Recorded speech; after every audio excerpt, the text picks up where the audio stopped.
हाँ तो साथियों नमस्कार, स्वागत है आप सभी का एक बार फिर से नॉलेज बुक क्लासेस के यूट्यूब चैनल पर। और आज की क्लास में अपन राजस्थान जीके के कुछ महत्वपूर्ण प्रश्न हल करने वाले हैं जो आपके बीएसटीसी एग्जाम के लिए काफ़ी इंपॉर्टेंट है। तो आपको भी पूरी ईमानदारी के साथ क्लास को एंड तक देखना है और साथ ही हर एक प्रश्न का उत्तर आपको कमेंट करना है ताकि ये प्रश्न है ना, ये आपको यहीं पर याद हो जाए। ठीक है। और लास्ट में आप मेरे को बताना भी सही कि आपके इन प्रश्नों में से कितने प्रश्न सही हुए और आपने कितने नए प्रश्न याद करे। ठीक है। तो चलिए शुरू करते हैं आज की क्लास। और आज की क्लास का जो पहला प्रश्न है ना, उसमें आपसे पूछा है कि एशिया की सबसे बड़ी तोप जय बाण कहाँ रखी हुई है। बताओ, तारागढ़ में, जयगढ़ में, जूनागढ़ में या फिर अचलगढ़ में। तो देखिए आपकी जो जय बाण तोप है ना, ये रखी हुई है जयगढ़ दुर्ग में। कहाँ पर रखी हुई है? जयगढ़ दुर्ग आमेर में। बिल्कुल जो ऑप्शन बी है ये अपने इस प्रश्न का सही उत्तर है। नेक्स्ट क्वेश्चन अपन से पूछा है कि ग्रेनाइट, नाइस व शिष्ट चट्टानों के विखंडन से कौन सी मृदा का निर्माण होता है। बताओ, काली मृदा का, लाल पीली मृदा का, दोमट मृदा का या फिर रेतीली मृदा का। तो देखिए आपके ग्रेनाइट, नाइस और शिष्ट चट्टानों से है ना, वो लाल पीली मृदा का निर्माण होता है। कौन सी मृदा का निर्माण होता है दोस्तों? लाल पीली मृदा का। तो बिल्कुल ऑप्शन बी हमारे इस प्रश्न का सही उत्तर है। अगला प्रश्न अपन से पूछा है कि किराड़ू का सोमेश्वर मंदिर किस मंदिर शैली से संबंधित है। बताओ, द्रविड़ शैली से, नागर शैली से, गुर्जर प्रतिहार शैली से या फिर बेसर शैली से। तो देखिए जो किराड़ू का सोमेश्वर मंदिर है ना, ये अपने गुर्जर प्रतिहार मंदिर शैली से संबंधित है। कौन सी शैली से संबंधित है? गुर्जर प्रतिहार शैली से। बिल्कुल ऑप्शन सी जो है ये अपने इस प्रश्न का सही उत्तर है। अच्छे से लेकर इन प्रश्नों को याद करते रहो क्योंकि काफी इंपॉर्टेंट क्वेश्चन है ना। नेक्स्ट क्वेश्चन आपसे पूछा है कि झामर कोटड़ा खाने किसके लिए जानी जाती है। बताइए, रॉक फास्फेट के लिए, जिप्सम के लिए, अबरक के लिए या फेल सापर के लिए। तो देखिए जो झामर कोटला खान है ना, ये जानी जाती है अपने रॉक फास्फेट के लिए। किसके लिए जानी जाती है? रॉक फास्फेट के लिए। बिल्कुल ऑप्शन ए जो है ये अपने इस प्रश्न का सही उत्तर है। अगला प्रश्न अपन से पूछा है कि उदयशाही, अमरशाही, खंजरशाही क्या है। बताओ, राजस्थान के आभूषण हैं, राजस्थान की बोलियां हैं, राजस्थानी पगड़ियों की शैली है या फिर सिक्कों के प्रकार है। तो देखिए उदयशाही, अमरशाही और खंजरशाही ये जो है ना, ये अपने राजस्थानी पगड़ियों की शैलियां हैं। बिल्कुल ये राजस्थान की पगड़ियों के नाम है। ठीक है। तो ऑप्शन सी जो है ये अपने इस प्रश्न का सही उत्तर है। अगला प्रश्न अपन से पूछा है कि ऊंट की खाल पर स्वर्ण मीनाकारी कला क्या कहलाती है। बताइए, थेवा कला, उस्ता कला, छपाई कला या फिर दाबू कला। तो देखिए ऊंट की खाल पर जो स्वर्ण से मीनाकारी कला करते हैं ना, उसे कौन सी कला कहते हैं? तो उसे कहते हैं अपन उस्ता कला। बिल्कुल जो ऊंट की खाल पर सोने की नक्काशी करना वो उस्ता कला कहलाती है। ठीक है। ऑप्शन बी जो है ये अपने इस प्रश्न का सही उत्तर हो जाएगा। ओके दोस्तों, नेक्स्ट क्वेश्चन अपन से पूछा है कि निम्नलिखित गाय की नस्लों में से किसका मूल स्थान राजस्थान में माना जाता है। बताइए, आपसे पूछा है कि जो गाय की नस्लें हैं उनमें मूल राजस्थान की नस्ल कौन सी है? थार पारकर, राठी, मालवी या फिर गिर। तो देखिए जो मूल राजस्थान की नस्ल है ना गाय की, वो है आपकी थार पारकर। कौन सी है? थार पारकर। बिल्कुल ऑप्शन ए जो है ये आपके इस प्रश्न का सही उत्तर है। अगला प्रश्न आपसे पूछा है कि निम्नलिखित में से राजस्थान में उगाई जाने वाली धान की किस्म नहीं है। बताइए, आपको नीचे ऑप्शंस में जो 4 किस्में दी हुई है उसमें से धान की किस्म कौन सी नहीं है। बताओ, रत्ना, बाला, ज्योति या फिर गोविंद। तो देखिए जो धान की किस्म नहीं है ना, वो है आपके ज्योति। कौन सी है? ज्योति। बिल्कुल जो ज्योति है ये धान की किस्म नहीं है। तो ऑप्शन सी हमारे इस प्रश्न का सही उत्तर हो जाएगा।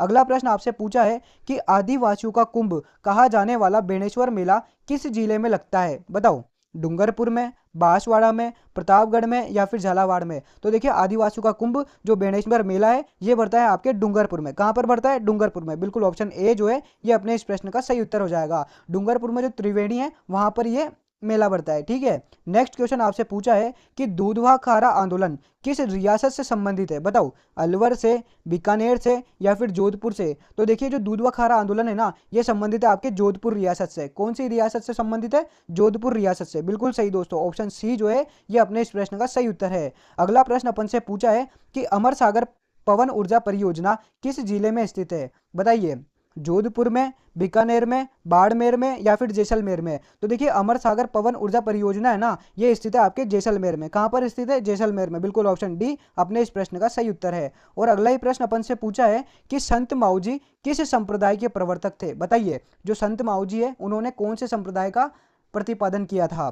रामानुजन संप्रदाय, राम स्नेही संप्रदाय, निष्कलंकी संप्रदाय या फिर निरंजनी संप्रदाय। तो देखिए जो संत माऊजी है ना, वो आपके निष्कलंक संप्रदाय के प्रवर्तक थे। कौन से संप्रदाय के थे? निष्कलंकी संप्रदाय के प्रवर्तक थे। तो बिल्कुल ऑप्शन सी जो है ये अपने इस प्रश्न का सही उत्तर हो जाएगा। ठीक है दोस्तों, अगला प्रश्न अपन से पूछा है कि कोटा के किस पॉलिटिकल एजेंट की हत्या 1857 के विद्रोह के दौरान की गई थी। बताओ, मेजर बर्टन की, जॉर्ज पैट्रिक लॉरेंस की, एजेंट मॉरिसन की या फिर मेजर प्रिचार्ड की? तो देखिए आपके इस प्रश्न का जो सही उत्तर है ना वो है आपके ऑप्शन फर्स्ट मेजर बर्टन। बिल्कुल, जो कोटा का पॉलिटिकल एजेंट था उसका नाम मेजर बर्टन था और 1857 के विद्रोह के दौरान उसकी हत्या कर दी गई थी। बिल्कुल ऑप्शन फर्स्ट आपके इस प्रश्न का सही उत्तर हो जाएगा। अगला प्रश्न आपसे पूछा है कि अमर चूनड़ी कहानी संग्रह के रचनाकार है, यानी कि जो अमर चूनड़ी कहानी है इसके रचनाकार कौन है बताओ? नरसिंह राजपुरोहित, मूलचंद प्राणेश, नानूराम संस्कर्ता या फिर सत्यनारायण सोनी? तो आपके जो अमर चूनड़ी कहानी संग्रह है ना इसके रचनाकार है आपके नरसिंह पुरोहित। कौन है? नरसिंह पुरोहित। बिल्कुल ऑप्शन ए आपके इस प्रश्न का सही उत्तर है। ठीक है दोस्तों, अगला प्रश्न आपसे पूछा है कि यूनानी शासक मिनेंडर के सिक्के किस सभ्यता से प्राप्त हुए थे बताओ? कालीबंगा से, गणेश्वर से, बेराट से या फिर बालाथल से? तो देखिए जो यूनानी शासक मिनेंडर है ना इसके सिक्के प्राप्त हुए थे अपन को बेराट सभ्यता से। कहाँ से प्राप्त हुए थे? बेराट सभ्यता से। बिल्कुल सही दोस्तों, जो ऑप्शन सी है ये अपने इस प्रश्न का सही उत्तर है। ठीक है, अगला प्रश्न अपन से पूछा है कि कुर्जा, पीपली, गुगरी, केवड़ा क्या है बताओ? ये जो कुर्जा, पीपली, गुगरी, केवड़ा है ना ये क्या है, किससे संबंधित है बताओ? राजस्थानी आभूषण से, राजस्थानी लोकगीत से, राजस्थानी लोक नृत्य से या फिर राजस्थानी लोक नाट्य से? तो देखिए जो कुर्जा, पीपली, गुगरी, केवड़ा है ना ये आपके राजस्थानी लोकगीत है। क्या है? राजस्थानी लोकगीत है। बिल्कुल जो ऑप्शन बी हो जाएगा ये अपने इस प्रश्न का सही उत्तर है। ठीक है, ये सभी के सभी राजस्थानी लोकगीत है। ओके दोस्तों, अगला प्रश्न आपसे पूछा है कि गुलाबी संगमरमर का खनन क्षेत्र है बताइए? गुलाबी संगमरमर का खनन क्षेत्र कौन सा है? कुमारी, बाबरमल, केसरिया जी या फिर डूंगरपुर? तो देखो गुलाबी संगमरमर का जो खनन क्षेत्र है ना वो है आपकी कुमारी। कौन सा है? कुमारी। बिल्कुल ऑप्शन ए अपने इस प्रश्न का सही उत्तर है। अगला प्रश्न अपन से पूछा है कि चिरमी राज्य के कौन से क्षेत्र में मिलती है बताओ? पश्चिमी मरुस्थल में, उत्तरी अर्धशुष्क में, पूर्वी मैदान में या हाड़ौती के पठार में? तो देखिए जो चिरमी है ना ये चिरमी मिलती है अपने हाड़ौती पठार में सर्वाधिक मिलती है। ठीक है, ऑप्शन डी आपके इस प्रश्न का सही उत्तर है। अगला प्रश्न आपसे पूछा है कि केसरी सिंह बारठ चेतावनीराज चूंटिया किसको संबोधित करके लिखा है बताइए? जो केसरी सिंह बारठ है उनकी कृति है चेतावनीराज चूंटिया, उन्होंने इसे किसे संबोधित करते हुए लिखा है बताओ? महाराणा राज सिंह को, महाराणा फतेह सिंह को, महाराणा राय सिंह को या महाराणा जय सिंह को? तो आपके इस प्रश्न का जो सही उत्तर है ना वो है आपके ऑप्शन बी महाराणा फतेह सिंह को। बिल्कुल चेतावनीराज जो चूंटिया है ये महाराणा फतेह सिंह को संबोधित करके लिखा गया था। तो बिल्कुल ऑप्शन बी अपने इस प्रश्न का सही उत्तर है। अगला प्रश्न अपन से पूछा है कि वागड़ पर्यटन सर्किट में सम्मिलित है बताइए? वागड़ पर्यटन सर्किट में कौन कौन से जिले सम्मिलित है बताओ? डूंगरपुर सिरोही, डूंगरपुर बांसवाड़ा, बांसवाड़ा प्रतापगढ़ या फिर बांसवाड़ा उदयपुर? तो देखिए जो वागड़ पर्यटन सर्किट है ना इसमें आपके सम्मिलित है डूंगरपुर और बांसवाड़ा। बिल्कुल जो ऑप्शन बी है ये आपके इस प्रश्न का सही उत्तर है। जो डूंगरपुर और बांसवाड़ा है ये वागड़ पर्यटन सर्किट में सम्मिलित है। ठीक है, नेक्स्ट क्वेश्चन आपसे पूछा है कि मालवा के किस शासक को परास्त कर कुंभा ने कीर्ति स्तंभ का निर्माण करवाया था? ये आपके जो कीर्ति स्तंभ है ये इसी का नाम है विजय स्तंभ। क्या नाम है? इसी का नाम विजय स्तंभ है। ठीक है, अब बताओ मालवा की वो कौन सा शासक था जिसको परास्त करके कुंभा ने कीर्ति स्तंभ या फिर विजय स्तंभ का निर्माण करवाया था बताओ? महमूद खिलजी प्रथम, फिरोज खान, नसरुद्दीन मोहम्मद या फिर अलाउद्दीन खिलजी? तो आपके इस प्रश्न का जो सही उत्तर है ना वह आपका ऑप्शन ए महमूद खिलजी प्रथम। बिल्कुल मालवा का शासक महमूद खिलजी प्रथम था जिसे परास्त कर राणा कुंभा ने विजय स्तंभ या फिर कीर्ति स्तंभ का निर्माण करवाया था। ठीक है, तो ऑप्शन ए जो है ये अपने इस प्रश्न का सही उत्तर हो जाएगा। अगला प्रश्न अपन से पूछा है कि सीताबाड़ी मेला मुख्यतः किस जनजाति से संबंधित है बताओ? सहरिया जनजाति से, ग्रासिया जनजाति से, सासी जनजाति से या भील जनजाति से? तो देखो सीताबाड़ी का जो मेला है यह मुख्यतः अपने सहरिया जनजाति से संबंधित है। किससे संबंधित है? सहरिया जनजाति से। बिल्कुल जो ऑप्शन ए है ना ये अपने इस प्रश्न का सही उत्तर हो जाएगा। अगला प्रश्न आपसे पूछा है कि राजस्थान में सीसा जस्ता के सबसे बड़े निक्षेप कहाँ स्थित है बताओ? सिंदेसर कला में, मोखमपुरा पूर्व में, राजपुरा दरीबा में या फिर दरीबापुर में? तो देखिए राजस्थान में सीसा जस्ता की जो सबसे बड़े निक्षेप है ना वो स्थित है आपके राजपुरा दरीबा में। कहाँ पर स्थित है? राजपुरा दरीबा में। बिल्कुल ऑप्शन सी जो है ये आपके इस प्रश्न का सही उत्तर है। अगला प्रश्न आपसे पूछा है कि मराठा विजय का प्रतीक सरगासूली का निर्माण किसने करवाया था बताओ? प्रताप सिंह ने, ईश्वरी सिंह ने, जय सिंह ने या फिर माधो सिंह ने? तो देखिए जो सरगासूली का निर्माण करवाया ना वो करवाया था आपके ईश्वरी सिंह ने और ये करवाया था आपके मराठा विजय के उपलक्ष्य में। ठीक है, तो ऑप्शन बी जो है ये अपने इस प्रश्न का सही उत्तर हो जाएगा। अगला प्रश्न आपसे पूछा है कि बड़ला सोलर प्लांट राजस्थान के किस जिले में स्थित है बताओ? जोधपुर में, जैसलमेर में, बाड़मेर में या फिर बांसवाड़ा में? तो देखो बड़ला सोलर प्लांट है ना ये आपके स्थित है जोधपुर में। कहाँ पर स्थित है? जोधपुर में। बिल्कुल जो बड़ला सोलर प्लांट है ये जोधपुर में स्थित है। तो ऑप्शन ए जो है ये अपने इस प्रश्न का सही उत्तर हो जाएगा। ठीक है दोस्तों, और अगला प्रश्न अपन से पूछा है कि किस दिन को नीले आसमान के लिए स्वच्छ वायु दिवस के रूप में मनाया जाता है बताओ? वायु दिवस कब मनाया जाता है? 2 दिसंबर को, 14 अक्टूबर को, 7 सितंबर को या फिर 16 दिसंबर को? तो देखिए वायु दिवस के रूप में मनाया जाता है ना, वो मनाया जाता है 7 सितंबर को। किस दिन मनाया जाता है? 7 सितंबर को, बिल्कुल। जो 7 सितंबर है उसे वायु दिवस के रूप में अपन मनाते हैं। तो ऑप्शन सी जो है ये अपने इस प्रश्न का सही उत्तर हो जाएगा। ये सारे के सारे प्रश्न काफी इंपॉर्टेंट है, तो बिल्कुल आपको हर एक प्रश्न याद होना चाहिए, ठीक है।